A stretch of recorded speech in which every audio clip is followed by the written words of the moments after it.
አለው እንኳን ደህና መጣችሁ። እግዚአብሔር ይባርካችሁ። ተባረኩ። እግዚአብሔርን አሁንም ሳንሰለች ከልብ ሆነን ልናመሰግነው ይገባል።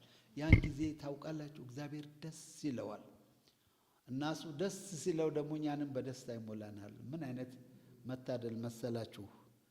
ህብረታችን ከአብ ጋር ከልጁም ከክርስቶስ ጋር ነው የሚል ቃል አለ። ታውቃላችሁ ህብረት በሚኖር ጊዜ ከእግዚአብሔር የምንካፈለው ነገር አለ፣ ከእግዚአብሔር የምናገኘው ነገር አለ። እውነት ነው፣ ይሄ የማይቀር ነገር ነው። ያ ብቻ አይደለም፣ ከኛም ወደ እግዚአብሔር ደግሞ ፍሎ የሚያደርግ የሚያልፍ ነገር አለ። ግን ከልብ ልናደርግ ይገባናል ሁሉንም ነገር። በዚህ በአንደኛ ቆሮንቶስ ምዕራፍ 1 ቁጥር 30 ላይ ልብ እንድንለው የምፈልገው ቃል አለ። እንዲህ ይላል፣ በክርስቶስ ኢየሱስ ለመሆን የበቃችሁ ከእርሱ የተነሳ ነው። እርሱ ከእግዚአብሔር ዘንድ ጥበባችን፣ ጽድቃችን፣ ቅድስናችን፣ ቤዛችንም ሆኗል ይላል። እግዚአብሔር አምላክ የተመሰገነ ይሁን። ቃል እናውቀዋለን፣ ግን ልብ ብለነው ይሆን? እንደው ገብቶን ይሆን ወይ ነው የምላችሁ። ግን ሰርቶልናል፣ ባይገባንም ሰርቶልናል ስላችሁ ጌታችን ኢየሱስ ክርስቶስ እውነት ነው፣ ጥበባችን ነው። ያገኘነው ጥበብ ከዚህ ዓለም ሰዎች አይደለም፣ ከዚህም ከምድር የሆነ አይደለም።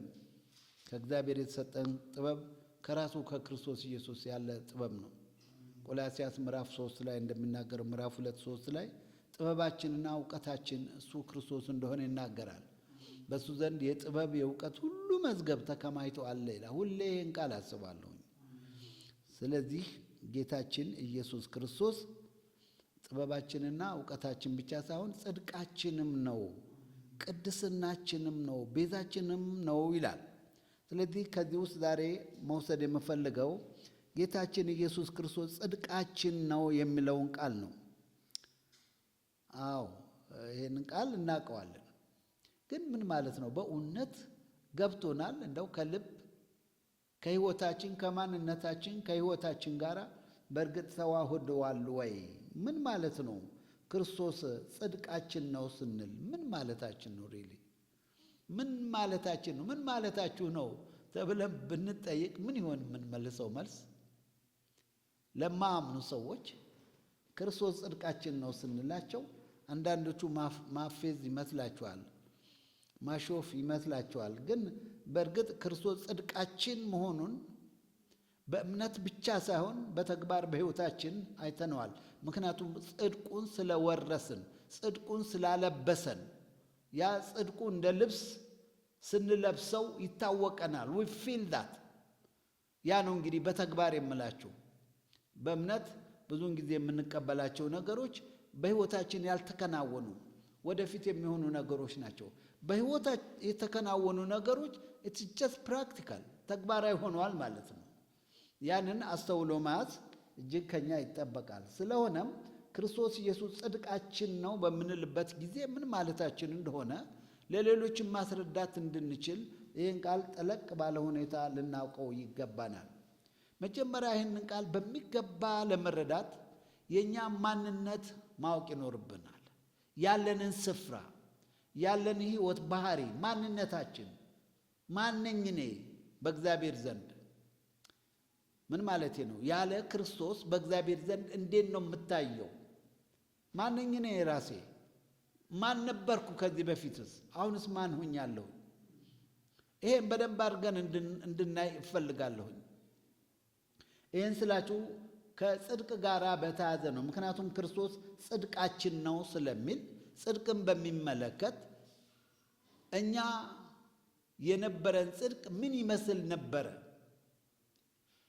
ይህንም በደንብ አድርገን ካልተገነዘብን በስተቀር በክርስቶስ የመጽደቃችን ሁኔታ ልናደንቅ አንችልም። እንደው ትንሽ ትንሽ ብቻ የተካፈልን ነው የሚመስለን። ቢ ኬርፉል። እውነቴን ነው የምነግራችሁ። እና የተጣልን የገሃነም ሰዎች ፍርድ ያውም የገሃነም ፍርድ የሚጠብቀን ሰዎች ነበርን። በኃጢአታችን ምክንያት። ነገር ግን እንደዛ አይነት ኔቸር ባህሪ ማንነት የነበረንን እግዚአብሔር ኢየሱስ ክርስቶስን ጽድቃችን አደረገው ነው የሚለው። ይሄን በደንብ እንድታስቡ እፈልጋለሁ። ራሱ ያ የኢየሱስ ክርስቶስ ጽድቅ የኛ ጽድቅ ሆነ። ወይም ክርስቶስ ጻድቅ እንደሆነ እኛንም ጻድቅ ነው ያደረገን። ከፋፍሎና ሸፋፍሮ የሰጠን አይደለም። የራሱን ጽድቅ ነው ያለበሰንና ይሄን ግን በደንብ አድርገን እንድንረዳ መጀመሪያ የኛን ማንነት በደንብ አድርገን ማወቅ ይኖርብናል። በዚህ በገላትያ ምዕራፍ 2 ቁጥር 16 ላይ እንደዚህ የሚል ቃል አለ። ሰው በኢየሱስ ክርስቶስ ሥራ በማመን እንጂ ሕግን በመጠበቅ በእግዚአብሔር ፊት እንደማይጸድቅ እናውቃለን። ሰው በእግዚአብሔር ፊት ተቀባይነት የሚኖረውና የሚጸድቀው በክርስቶስ ሥራው ነው እንጂ በራሱ ሥራ አይደለም ነው የሚለው። ይሄን እናውቃለን እኮ በደንብ አድርገን፣ ግን ታሽቶ ከሕይወታችን ጋር ይሄ ቃል መዋሃድ አለበት። ከሕይወታችን ስላችሁ ከማንነታችን ከህልውናችን ጋር መዋሃድ ይገባል ይሄ ቃል እና በጌታችን በኢየሱስ ክርስቶስ በሱ ሥራ ነው የጸደቅ ነው። ሰው በራሱ ሥራ በእግዚአብሔር ፊት ተቀባይነት ሊኖረው አይችልም፣ በእግዚአብሔር ፊት መጽደቅ አይችልም ተብሎ ተጽፏል። እዚህ ጋር ነው እንግዲህ ብዙዎች ክርስቲያን ነን እያሉ ይሄን ቃል ባለማስተዋል ምክንያት በራሳቸው ጽድቅ በራሳቸው መልካም ሥራ በእግዚአብሔር ዘንድ ተቀባይነት እናገኛለን ብለው የሚያስቡ። ሆኖም በዚህ በምድር ላይ እያሉ እነኚህ ሰዎች ብንጠይቃቸው በእርግጥ ጸድቃችኋል ወይ ብለን ብንላቸው እርግጠኞች አይደሉም። ስንሄድ ነው ስንሞት ነው የምናውቀው ነው የሚሉት። ነገር ግን ቅድም እንደነገርኳችሁ እኛ መጽደቃችንን በእምነት ብቻ አይደለም፣ ከዛ ባለፈ ሁኔታ በሕይወታችን ተከናውኗል። የተከናወነው ነገር በሕይወታችን የሆነ ነገር እውነቴን ነው የምነግራቸው፣ እምነት አይደለም እሱ። የጨበጥነው የዳሰስነው እምነት ሊሆን አይችልም። ያልጨበጥነው ያልዳሰስነው ያላየነውን ነገር ነው በእምነት ማየት ያለብን። ስለዚህ የጌታችን የኢየሱስ ክርስቶስ ጽድቅ ልብ እንድትሉ እፈልጋለሁ፣ ኮንፊውዝ እንዳትሆኑ። የክርስቶስ ጽድቅ ወደፊት የምናየው አይደለም፣ ራይት ናው በሕይወታችን ሆኗል፣ በሕይወታችን ተገብሯል። ወይም መጽደቃችንን አውቀናል፣ በራሳችን በሕይወታችን አይተነዋል። ያቺ 12 ዓመት ደም ሲፈሳት የነበራትን ሴት አስታውሱ። ደም ሲፈሳት ነበር። ሽወዝ በጣም እየተሰቃየች ነበር የምትኖረው። ግን አሁን በእምነት ሄደች ወደ ክርስቶስ ኢየሱስ። የልብሱን ጫፍ እንኳን ቢይዝ እድናለሁ የሚለው ይሄ እምነት ነው። ልብሱን ከዳሰሰች በኋላ ምን ሆነች? ዳነች። ሰው አሁን እምነት ያስፈልጋታል? ኖ፣ በሰውነቷ አወቀች ነው የሚለው መዳኗን። በሰውነቷ መዳኗን አወቀች። ኖ ሞር አሁን እምነት አይደለም የሚያስፈልጋት፣ ካስፈለገም ምስጋና ነው። አዎ በመጨረሻ በእግዚአብሔር ፊት በጌታ ፊት ተገለጠች። ልላችሁ የፈለግኩት ኃጢአተኞች ነበር፣ የተጣልን ነበር፣ የእርግማን ሰዎች፣ የክፋት ሰዎች፣ የኃጢአት ባሪያዎች ነበርና ነፃ መሆናችን እናውቀዋለን። ነፃ ናችሁ ተብለን ታውጀልን አይደለም። ነፃ መሆናችን በጌታ በክርስቶስ ኢየሱስ ነፃ መሆናችን በራሳችን ሕይወት አውቀናል። የተኮነን ሰዎች አሁን መጽደቃችን በራሳችን ሕይወት አይተነዋል። ያቺ ተኮንና የነበረችው ነፍሳችን ጸድቃ አሁን በመጽደቋ እናውቃለን፣ ፕራክቲካሊ ማለት ነው። ነገር ግን ይሄ የሆነልን በራሳችን ሥራ ሳይሆን ጌታ ኢየሱስ ክርስቶስ ጽድቃችን፣ ቅድስናችን፣ ቤዛችን አድርገን በመቀበል በማመን ነው። ቢፎር ዛት ማመን ነበረብን። ካመን በኋላ ነው የሆነልን ማለት ነው። እዚሁ በምድር ላይ እያለን ብንሞት ወደ እግዚአብሔር መንግሥት እንደምንሄድ፣ ወደ እግዚአብሔር መቅረብ እንደምንችል ይብናው በዚህም በምድር ላይ በክርስቶስ አማካይነት ወደ እግዚአብሔር ዙፋን ለመቅረብ ድፍረት አለን ይላል። ያን ድፍረት የሰጠን የጌታችን የኢየሱስ ክርስቶስ ጽድቁ፣ ቅድስናው፣ ቤዛነቱ፣ ጥበቡ፣ ዕውቀቱ ሁሉ በውስጣችን ስለሆነ ወደ እግዚአብሔር ለመቅረብ የምንንቀጠቀጥ ሳይሆን በደስታ በድፍረት ነው የምንቀርበው፣ ምክንያቱም በክርስቶስ አማካይነት። ነገር ግን ማንም ሰው በስራው በመልካም ስራ ጸድቃለሁ ቢል ራሱን ነው የሚያታልለው። የእግዚአብሔርም ቃል እዚህ ጋር ያረጋገጣል። አይቻልም ማለት አይቻልም። ማንም ሰው ማለት ማንም ሰው ማለት ነው። ሰው የተባለ ከሴት የተወለደ ሁሉ ሰው ነው። ማንም ሰው ማንም ይባል ከተወለደ በኋላ ማንም ይባል ምንም አይነት ስምና ስያሜ ይስጠው ሰው ነው። ስለዚህ አይቻልም። እኛ ማንነታችን ተለውጦ አዲስ ፍጥረት የምንሆነው በክርስቶስ ስንሆን ብቻ ነው። በእሱ ጽድቅ ነው አዲስ ፍጥረት ሆነን በእግዚአብሔር ፊት የምንቀርበው። ይህን የእግዚአብሔር ቃል ያረጋግጣል። እንደገና በዚሁ በገላትያ ምዕራፍ 2 ቁጥር 16 ላይ ቀጥሎ ምን ይላል? ሕግን በመጠበቅ ማንም አይጸድቅም። ሰምታችሁኛል? በእርግጥ አሁን እንደሰማችሁን ተስፋ አደርጋለሁ። ግን ልብ ብላችኋል ወይ? ማንም ሲል ምን ማለቱ ነው? ማንም ማለት ማንም ነው። ሌላ ምንም ትርጉም አያስፈልገው። እነከሌን እነከሌን እነከሌን እነከሌን ማለቱ ነው ማለት አንችልም። ማንም ማለት ማንም ሰው በመልካም ስራ በእግዚአብሔር ፊት ሕግን በመጠበቅ አይጸድቅም። which is impossible። የሚገርም ነገር ነው። እዚሁ ገላትያ ምዕራፍ 3 ቁጥር 11 ላይ ይህን ደጋግሜ የምናገርበት ዋናው ምክንያት ማንነታችንን እንድናውቅ እና ማንነታችንን ካወቅን በኋላ በክርስቶስ ኢየሱስ የመጽደቃችንን ሁኔታ እናደንቀዋለን። ሕይወታችንን በጥንቃቄ ተንከባክበን እንይዘዋለን። ያዝ ለቀቅ እያደረግን ሳይሆን ከእግዚአብሔር ጋር ተጣብቀን እንድንኖር ያስችለናል። ባለፈው ጊዜ ሳስተምር ነበረ። ቪዲዮውን ታገኛላችሁ። ፓስተር ሰለሞን ወልደ አምላክ በሚል ከእግዚአብሔር ጋር ተጣበቁ የሚል አለ። ኢሳይያስ ምንድነው ዘዳግም ምዕራፍ 10 ላይ ተጣበቁ። ሃው እንዴት ከእግዚአብሔር ጋር እንድንጣበቅ የሚያደርገን ምንድን ነው የሚለውን ነገር በእውነት እግዚአብሔር ሲገልጽ እንዴት መልካም መሰላችሁ። አግኙት ወገኖቼ። ማንም ሰው በእግዚአብሔር ፊት በሕግ እንደማይጸድቅ እናውቃለን የሚለው ብዙ ቦታ ተጽፏል። እነኚህን ግን የማነብላችሁ እንዳልኳችሁ አሁንም ያለን በፊት የነበረንን ስፍራዎች ለይተን እንድናውቅ ምን ነበር፣ አሁንስ ምን አይነት ማን ሆነናል፣ ሪሊ መለወጣችንን አውቀነዋል ወይ? ዳት ሪል ወይም ብሬን ዎሽ ተደርገን ነው? የሃይማኖት ሰዎች እንደዋል አይደለም፣ ሁሌም እያስተማሩ ሁሌም እየተናገሩን ሁሌም እየሰበኩን ነው ወይስ በራሳችን ሕይወት አይተነዋል? ቅድም እንዳልኳችሁ የጌታችን የኢየሱስ ክርስቶስ ጽድቅም ቅድስናውም የሚለበስ ጉዳይ ነው። ልበሱት ክርስቶስን የተባለው በዚህ ምክንያት ነው። ስለዚህ ማንም በእግዚአብሔር ፊት በሕግ እንደማይጸድቅ ግልጽ ነው ይላል። እዚሁ ገላትያ 3:11 ላይ እንደገና ግልጽ ነው። ለእናንተ ግልጽ ነው? ግልጽ ነው ወይ? ያ ግልጽ ነው በቃ። እና ግልጽ ያልሆነላቸው ብዙ ሰዎች አሉ። በራሳቸው ጽድቅ በእግዚአብሔር ፊት ለመቆም ግን ኢምፖስብል የማይቻል ነገር ነው። በኋላም እናገረዋለሁ። በራሴ ስራ ጸድቃለሁ የሚሉ ሰዎች ስሙ፣ ከክርስቶስ ይልቅ የኔ ጽድቅ ይበልጣል የሚሉ ሰዎች ናቸው።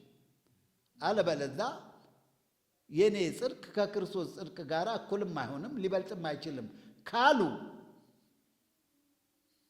የክርስቶስ ኢየሱስን ጽድቅ ጎንበስ ብለው ትሑት ሆነው እግዚአብሔርን አመስግነው በእምነት መቀበል አለባቸው። የእግዚአብሔር ቃል ይህንን ያረጋግጥልናል። በሮሜ ምዕራፍ 3 ቁጥር 20 ላይ ደግሞ እንዲህ ይላል፣ ሕግን በመጠበቅ ማንም በእርሱ ፊት ጻድቅ ነው ሊባል አይችልም። አይችልም ምን ማለት ነው? እስቲ እንደገና ምንድን ማለት ነው? አይችልም ማለት አይችልም። ማንም እንደገና ልንገራችሁ። ብትሉ ማንም ቁጠሩ። እናንተ ከፈለጋችሁ ሰዎች ጻድቃንን የሚሉትን ሁሉ ቁጠሯቸው። ራሳቸው ሰዎች ራሳቸውን ጻድቃንን ቅዱሳንን ይበሉ፣ ሰዎችም ቅዱሳን ናቸው ይበሏቸው። ግን በእግዚአብሔር ፊት ናቸው ወይ ነው? አይደሉም። የእግዚአብሔር ቃል እንደዛ ያረጋግጣል። ከእግዚአብሔር በላይ ከቃሉ በላይ ምንም ነገር የለም። ስለ መንፈሳዊ ነገር፣ ስለ ሰው ሕይወት፣ ስለ ሰው ማንነት፣ ስለ ሰው ደህንነት፣ ስለ እግዚአብሔር ባህሪ፣ ስለ እግዚአብሔር ጻድቅነት፣ ስለ እግዚአብሔር ፍርድ ከእግዚአብሔር ቃል ውጪ የሚያስረዳን ምንም አይነት ትምህርት የለም። ስለዚህ እዚህ ጋር እንዳልኳችሁ በሮሜ ምዕራፍ 3:20 ላይ ነው አሁን ያነበብኩላችሁ። ሕግን በመጠበቅ ማንም በእርሱ ፊት በእግዚአብሔር ፊት ጻድቅ ነው ሊባል አይችልም። ሰምታችሁኛል። በሰዎች ዘንድ ግን ይቻላል። እከሌ ጻድቅ ነው፣ እከሌ ቅዱስ ነው መባል ይቻላል። ኦፍኮርስ ይቻላል። የሚቻለው ግን በክርስቶስ ስንቀደስ፣ በክርስቶስ ስንጸድቅ ነው።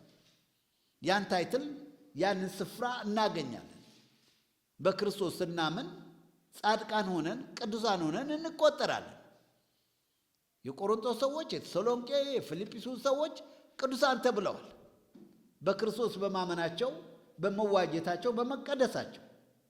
ሰው በክርስቶስ ኢየሱስ ሳይዋጅ፣ በክርስቶስ ሳይቀደስ፣ በደሙ ሳይረጭ፣ በመንፈስ ቅዱስ ሳይታጠብና ሳይነጻ እኔ ቅዱስ ነኝ ቢል ኖ ዌይ የለውም ስፍራ።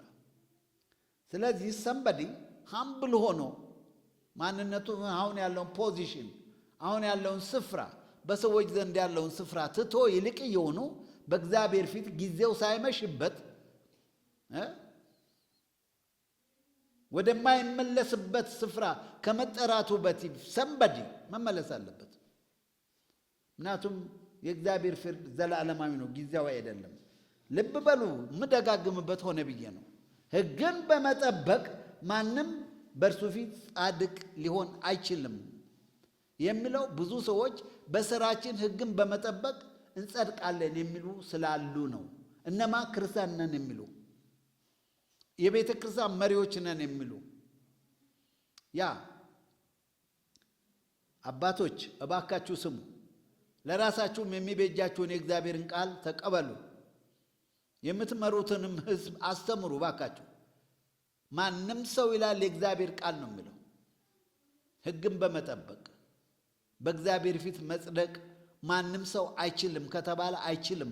እናንተ ማጽደቅ አትችሉም፣ ራሳችሁንም ሌላውንም ማጽደቅ አትችሉም። እባካችሁ ተመለሱ። ጊዜው ሳይመሽ ሟችነን፣ ሁላችን ስጋ ለባሾች የሆንን ስጋ ለባሾች ነን ሁላችን። ሰውነታችን ከናስ ወይ ከብረት የተሰራ አይደለም። አንድ ቀን ወደ አፈር ወደ መበስበስ መምጣት ይኖር። ያ ከመድረሱ በፊት የመዳን ቀን ግን ዛሬ ነው። ያ ከመሆኑ በፊት ወደ እግዚአብሔር የማዳን ሥራ ገብተን ክርስቶስ ኢየሱስ ጽድቄም ነው ቅድስናዬም ነው ቤዛዬም ነው ብለን ልንቀበል ይገባናል። ከሱ ውጪ መጽደቅ አልችልም፣ ከሱ ውጪ ወደ እግዚአብሔር መቅረብ አይችልም ብለን ልናስብ ይገባናል። ጽድቃችን በእግዚአብሔር ፊት እንደማያቆመን የሚመሰክረው የሚናገረው የእግዚአብሔር ቃል ነው። እግዚአብሔርን ቃል የማትቀበሉ ከሆነ ኦፍኮርስ አልተቀበላችሁም፣ አይመለከታችሁም ማለት ነው። እስከ ፍርድ ድረስ ትጠብቃላችሁ። እግዚአብሔር ግን በእጃችሁ እያለ እኮ ነው። ይሄ ቃል አንብቡ። የማነበው ጥቅስ በእጃችሁ ያለ መጽሐፍ አለ። እንደገና በዚሁ በሮሜ ምዕራፍ 8 ቁጥር 28 ላይ ማንም ሰው ሕግን በመፈጸም ሳይሆን በእምነት እንደሚጸድቅ እናረጋግጣለን። ማንም ሰው ስቲል ማንም ሰው የሚለውን ሐዋርያው ጳውሎስ ሲጽፍ አልቶ ማንም ሰው ሕግን በመጠበቅ ሕግን በመፈጸም በእግዚአብሔር ፊት ሊጸድቅ አይችልም። ስለዚህ ሕግን በመፈጸም ሳይሆን በእምነት ነው የምንጸድቀው። እምነቱ ምንድን ነው? ክርስቶስ ጽድቄ ነው ቅድስናዬ ነው ብለን ስናም ቤዛ የሆነኝ እሱ ነው በመስቀል ላይ የሞተው የተነሳው ለእኔ ብሎ ነው። ስለዚህ የእሱን ጽድቅ እንድወርስ በእምነት መቅረብ አለብኝ ብሎ ይህንን አንድ ሰው መቀበል አለበት፣ ማመን አለበት። እምነት የሚባለው ይሄ ነገር ነው። ስለዚህ በእግዚአብሔር ፊት ጻድቅ ሆነን መቆም እንደማንችል በእግዚአብሔር ቃል የተረጋገጠ ስለሆነ አሁንም ደግሜ ልንገራችሁ፣ ወደ እግዚአብሔር በጊዜው እንቅረብ። በዚህ በሁለተኛ ቆሮንቶስ ምዕራፍ 5 ቁጥር 21 ላይ ኢቨን ኢቫንጀሊካል ኮንፊውዝድ የሆኑበት ቃል አለ። አንድ ቃል ይህንን በደንብ አድርገን እንድናይ እፈልጋለሁ። ከዚሁ ከጽድቅ ጋር የተያዘ ቃል ነው። ኢን ሮንግ ወይ በተሳሳተ መልኩ ይህን ቃል ሲያስተምሩ ሰምቻለሁኝ። እንደውም ሳያውቁ በዚህ ቃል አማካይነት የጌታችን የኢየሱስ ክርስቶስን ማንነት የሚነካ ነገር ነው የሚያስተምሩት። ቃሉ እንደዚህ ይላል፣ እኛ በእርሱ ሆነን በእርሱ ሆነን ሲል በክርስቶስ ሆነን የእግዚአብሔር ጽድቅ እንሆን ዘንድ ኃጢአት የሌለበትን እርሱን ስለኛ ኃጢአት አደረገው የሚለው እዚህ ጋር ልብ እንድትሉ እፈልጋለሁ። ኃጢአት አደረገው የሚል ቃል አለ። ምን ማለት ነው? ኃጢአት አደረገው ማለት እሱን ኃጢአት አድርጎ ለወጠው ማለት ነው። ወደ ኃጢአትነት ተለወጠ ማለት ነው ክርስቶስ። እንደዛ ነው የሚያስተምሩት ብዙዎች። ክርስቶስ ኢየሱስ በመስቀል ላይ ሆኖ ወደ ኃጢአትነት እንደተለወጠ የዓለም ሁሉ ኃጢአት እንደ ድፍድፍ በሱ ላይ አለ አይደለም፣ በሱ ላይ እንዳለ ስለለበሰው እግዚአብሔርም ያንን ማየት ስለተጸየፈ መለስ አለ፣ ፊቱን ከሱ መለሰ። ይሄንን ሲያይ ጌታ ኢየሱስ ክርስቶስ አባት ሆይ ለምን ተውከኛለህ ይላል። አረ ወግዱ ባካችሁ። እንዲህ አይነት አስተሳሰብ ጨርሶ ከእግዚአብሔር ባህሪ፣ ከእግዚአብሔር ሕልውና፣ ከእግዚአብሔር ማንነት የራቀ ነው። ከክርስቶስ ኢየሱስም ፈጽሞ አስተሳሰብና ማንነት የራቀ ነው። ለትሚቴል ጌታ ኢየሱስ ክርስቶስ በዛ በመስቀል ላይ የሞተው ጻድቅ፣ ቅዱስ፣ ፍጹም ሆኖ ነው። እግዚአብሔርም እንደ ሰው ወደፊትና ወደ ኋላ ማየት አያስፈልገው። እሱ ከሱ የተሰወረ ምንም ነገር የለም። በሲኦል ውስጥ ያለ፣ በሰማይ ያለ፣ ከምድር በታች ያለ ሁሉ ያለ ሪሊ ክርስቶስ በመስቀል ላይ ሆኖ እግዚአብሔር ተጸየፈው። ምን አይነት አስተሳሰብ ነው? መስዋዕት የሆነውን የእግዚአብሔር ልጁን እስከማያይ ድረስ ተጸየፈው። ክርስቶስ በኃጢአት ተበክሎ እሱን ማየት አቃተው።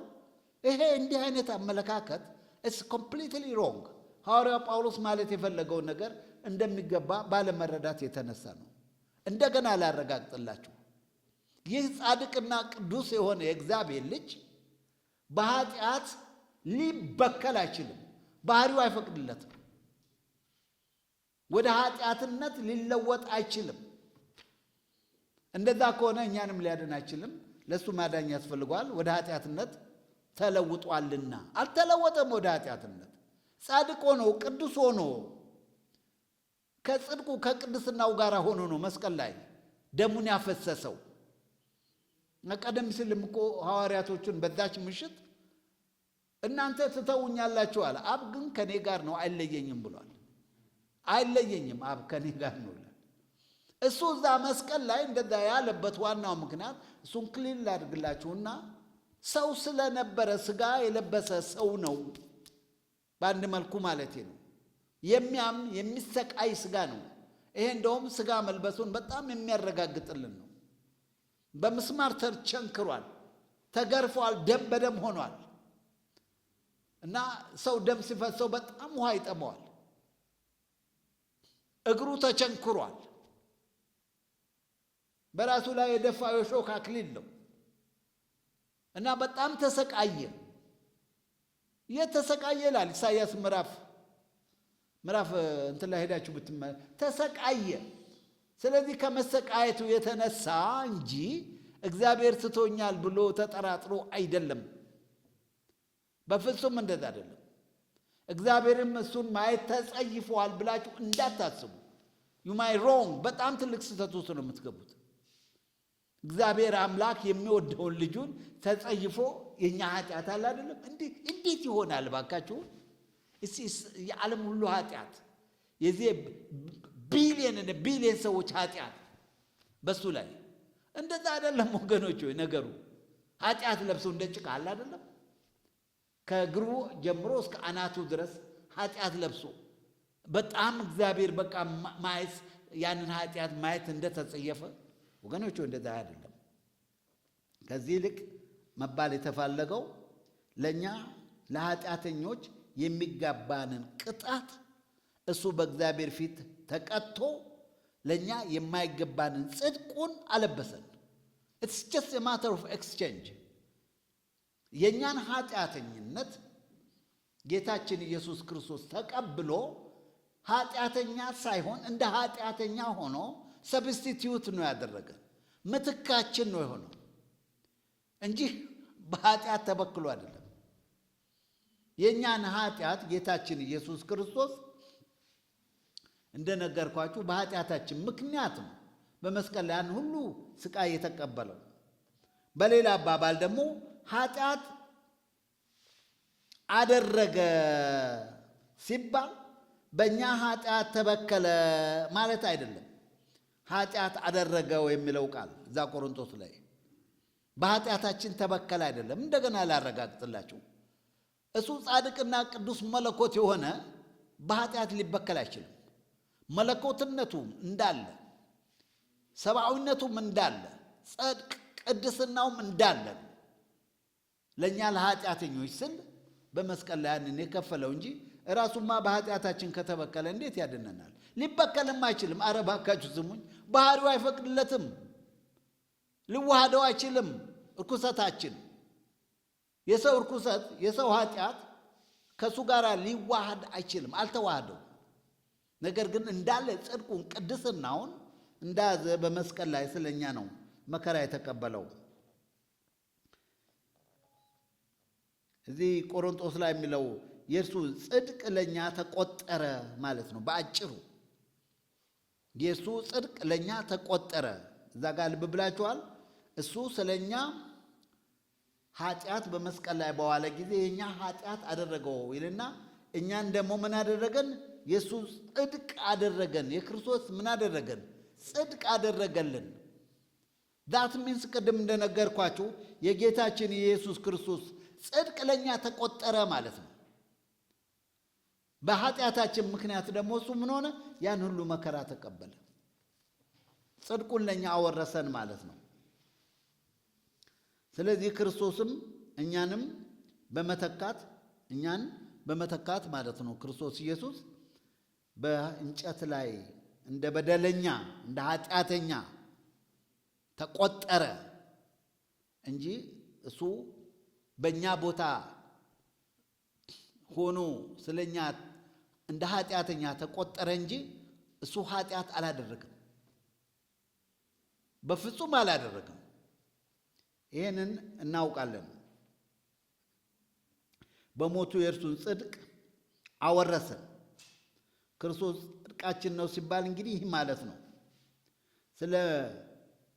ስለዚህ በእግዚአብሔር ፊት የእግዚአብሔር ቃል እንደሚናገረው ለመቅረብ ድፍረት የሆነልን የክርስቶስ ጽድቅ ለኛ ስለተቆጠረ የክርስቶስን ጽድቅ ስለለበስን በእግዚአብሔር ፊት ለመቅረብ ድፍረት አለን ይላልና መጽሐፍ ቅዱሳችሁን የያዛችሁ ወይም መጽሐፍ የምትፈልጉ አንደኛ ዮሐንስ ምዕራፍ 5 ቁጥር 14 ብታነቡ፣ እንደገና ደግሞ ዕብራውያን 10:19 ብታነቡ፣ ኤፌሶን 3:12 ብታነቡ ወደ እግዚአብሔር ለመቅረብ አሁን ድፍረት አለን ይላል።